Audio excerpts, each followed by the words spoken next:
So in this video, I want to introduce you to two different simulations that you're going to be using in lab today. And that's for my Physical Sciences 153 lab students for the Sun, Earth, Moon lab. So the first one on part one of the lab is going to open up like this. And it shows the sun, the moon, and the earth not to scale. It also gives you a little person here on the earth, and where that person is, it's going to show what their view of the sky would look like up here.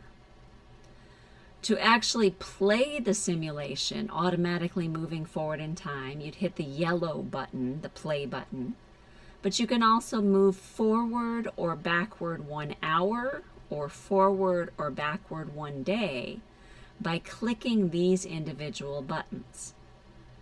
You always know what time it is for the observer by the little clock up here, which will update as it's playing or if you click forward and backwards, as well as it's using the new moon as the start for counting the days and hours for the moon's position. Now, in addition to using the play buttons or the forward and backward button, you can also grab and rotate, but you have to be careful about which direction is forward and back if you just manually grab it. But if you're trying to reset things to a particular position, you can use that for both the Earth and the Moon as you move them around.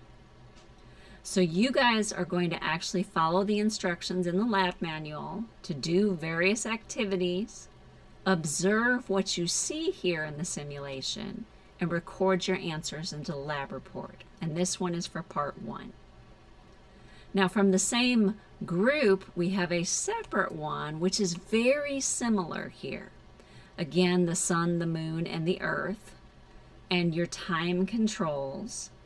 But now it also shows us the phase of the moon which is visible to someone on Earth.